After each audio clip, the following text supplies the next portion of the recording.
Hello, welcome to the Writing Gals Trope Talk. I am Michelle, And I am Victorine. and this week we're talking about forced proximity. And I think this is an absolutely delicious trope. I love this trope too. It's one of my favorites. I've been teaching classes on chemistry a lot, and I'm currently working on one for our cruise, which by the time this airs, we might be on our cruise or getting close to being on our cruise. Yeah, I think we will. And so I'm really excited to teach another class on chemistry. And I have to say that one of the most important element for chemistry is that they have to be together. Yes. It seems like too simple of a thing to say, but I think too many people fail to put their characters on screen together as Yes. much as they should. Yes, I Um, the agree. the more your characters are together, the better. And so when they don't like each other, you have to make it happen. You have to force them together. And that's what this trope is about, taking the choice away from your characters on whether or not they're going to be together. Yes. So, And there are two ways you can do it. You can do it where the whole book is forced proximity, like they're stranded on an island for the entire book, yeah, and that's the major trope. Or you can do it as a side trope where they are being forced together over and over and over again. right. So, we always talk about some forced proximity examples. And an example of the one you just mentioned where they're just forced to be together a lot. So there's this movie I love called How to Steal a Million Mm. or How to Steal $1,000,000. But it's got Audrey Hepburn in it and Peter I've seen O'Toole. that movie, but it's Oh my been a gosh. while. And so good. They're trying to It's a good one. steal the artwork out of the museum, the statue, and there's like this whole reason. So most of the movie, they're in the museum, kind of either trying to figure out how to work their way around the security system or actually trying to steal the statue. And their whole thing is that they're hiding in a janitor's closet. Yes. So they spend so much of that movie, like, squished up in this little tiny janitor closet, and it is so cute and awesome and just, I love it because they have to, like, maneuver their legs and their arms and, like, to work around each other, and then they just have to sit there, like, eyeball to eyeball, like, so close for so much of that movie, and I just love it. So, they're not forced in as in, like, they're like you said, stuck on an island or stuck, like, in an elevator for 12 hours together. They're just they're they're forced by their choices, like, what they're trying to do, what they're trying to accomplish into a situation where they have to be together, and I absolutely love it, and it just tells me, like, the closer you can force them to be, the more interesting things are going to get. You can, yes. Have you written one where they're stuck together, like, for most of the book? I have written My Bodyguard Summer, which they're stuck in the same house for Oh, the that's a good one, yeah.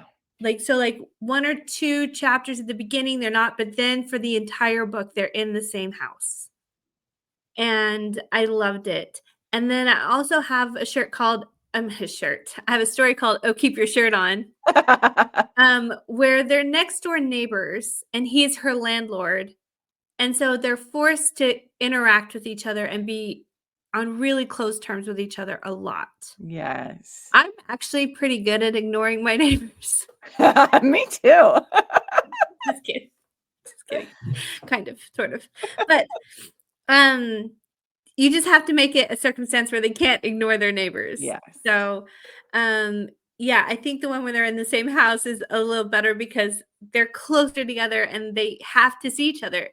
Like, coming down the stairs, using the same Yes. kitchen, just all that sort of stuff. And so, how about you? Yeah, I've written my twin one, which is Neighbors, and they're forced together because she has a circumstance where she drops her phone in the pool and then it doesn't work. She can't call her sister anymore, and so she has to rely on him for stuff, which is really fun. I also have a Stuck in an Elevator one, which is a short one called Cupcakes and Kisses, and it's a Christmas one. It's in my Christmas collection. box set, and it's also on YouTube if you want to just go listen to it on YouTube. But those were really fun to write. Especially the stuck in the elevator, because for the most of the story, they're just like together, just the two of them trying to figure out what to do. Yeah. You know what? I bet that was kind of tricky though, because you just have a lot of time just with dialogue Yes. Yes. and not like a whole lot, like tons and tons of action. So Yeah. It was good a little job. tricky. Good job. So, uh, like I said, how close can you make them get? So you can have them be neighbors in the same office, like on Titanic, we're on the same boat, or in the same janitor's closet or elevator. But basically you want them in each other's bubble as much as possible. And so Yes. why are we trying to get them, besides just getting chemistry together, like or flowing between them?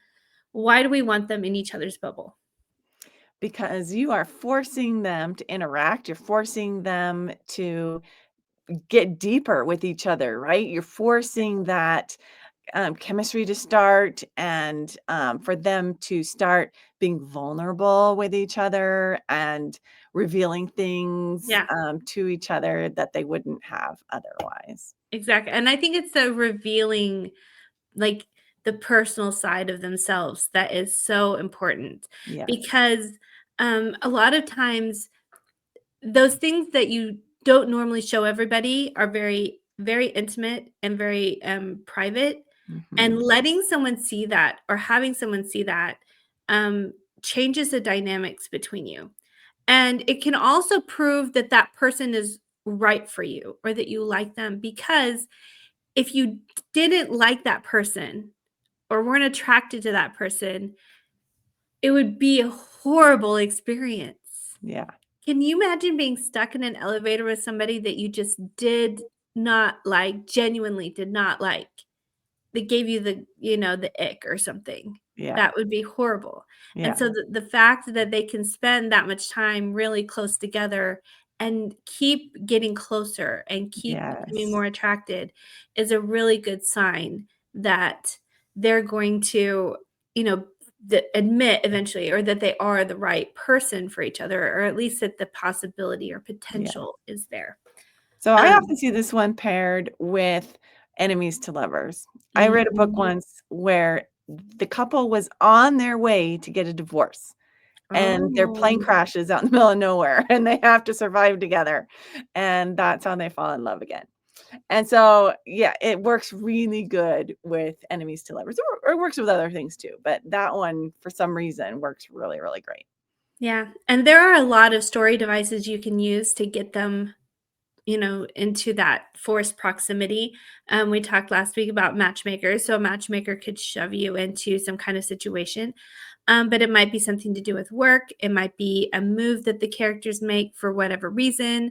It might be the weather. I love when they get stranded. Yeah, I Like, love when they get stranded too, or they're paired to like, high school kids paired together on a project that they have to spend time outside of school on. That can be yes, a good one.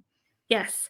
And the fun thing about being stranded together by weather, by car accident, by, some kind of condition like that is then you get into some of everybody's like favorite scene tropes, like the only one bed, Yes. being at the hotel or taking shelter together somewhere. Just there's a whole lot of really fun scene tropes that people really like when they are forced by like weather to be together somewhere. Um, Now, when you are setting up your forced proximity trope, we talked about like maybe it's a second chance romance, but it you clearly have to define like how well did they know each other before they got into the situation because the whole purpose of it is how much they get to know each other in this situation. And like one of my favorite things is when they are in an office or like a business situation, like a boss employee, and they're maybe traveling for work, and then they get stranded. I have seen this trope before. I've watched this C dramas, lots of C dramas where the CEO gets stranded with an employee somewhere. But that person might have worked for him for a very, very long time, and they just kind of knew surface things about each other, Yes. right? But there's just a difference. Like if you're sharing a hotel room, even if you don't write spicy stories, like I write sweet stories, if you force them into where they have to share a hotel room, there is something crazy about the other person taking a shower and you're sitting on the bed and Mhm. you're just all too aware of them taking a shower in the next room. But you get to know things like how they sleep or like what they sound like when they're, singing in the shower or like all the things, like little intimate private details Yeah, that it's that intimacy level, right? yeah, and it's just so exciting to get that going. And it's funny because it's just a sign that romance is total fantasy because if I was lucky enough in real life to be stranded in an elevator with a really good looking guy, with my luck, I'd have really bad gas or something. Right. You you have to make this forced proximity still romantic. So, like, horribly embarrassing bodily functions need to be kept out of it. Unless I don't know, unless you're writing some kind of, like, really crazy rom-com. Of course, the dramas have it all the time. They do, I know, especially I don't know. I think Korean dramas especially, but I've seen a lot of Chinese ones. They sure have a fascination with bathroom things happening, like, as a comedic thing. Yeah. I've seen so many times where someone's at third wheel and they realize, "I need to get out of here," and they'll pretend that they're about to poop their pants just so they can leave really fast. And I'm like, "What is this?" So I just took us down a wild tangent, but So I think one of the major things that you need with forced proximity is to show them breaking down their emotional walls that they have put up Mhm, um, throughout the story. yeah.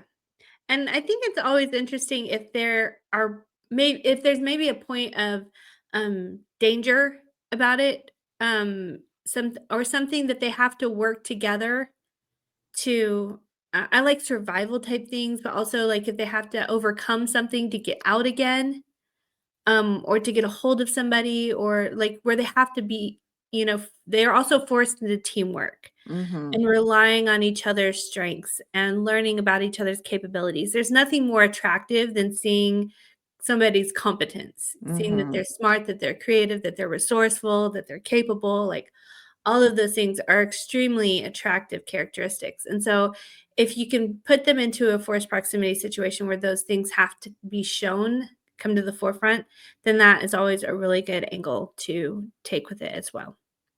Perfect. Um, and I was thinking about, in Austin Land, Mm. they, are all at this, like, experience, like, Jane Austen experience, Yeah. um, and one of the things so they're not forced to be together I mean, they're on the same piece of property, Yes. but it's not just that they're on the same piece of property, it's that there's all these scheduled events that they both have to be at, and they're scheduled where they have to, like, interact with each other.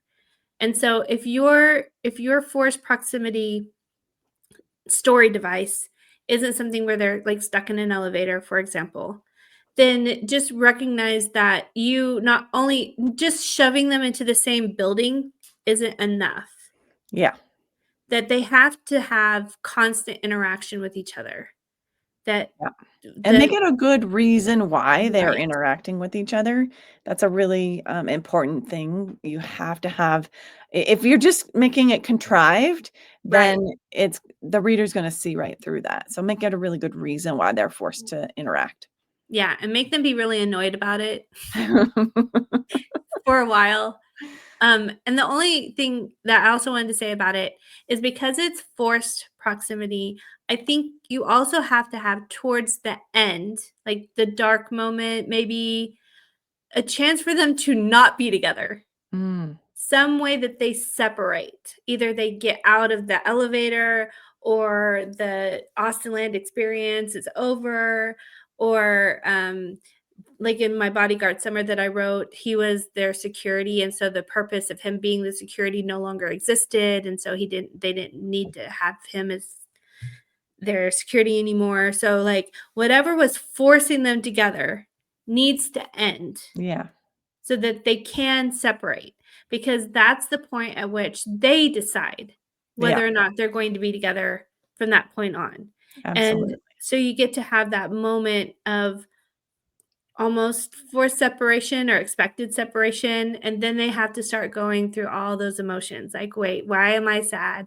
Why do I miss them? Why do I wish we were still stuck in that elevator?" Mhm. And then you see the whole big climax of the story is them choosing to chase that person down again, like in Austin Land, where Yes. he comes to America and chases Right. her down. So, Yeah, this I is love it. this is a fun trope. Yeah, it is. And it's great in combination with just about anyone. I mean, any of the other tropes. Yeah, I agree. So what are we talking about next time? Let's talk about bad boys. Oh, you know that's my favorite. I love a good bad boy. Oh, the world loves a good bad boy. Nothing better. So that'll be exciting. And in the meantime, be sure to subscribe so that you don't miss any of our Trope Talk episodes. Yes. And if you want to learn about a trope or have us chat about it, just drop it in the comments.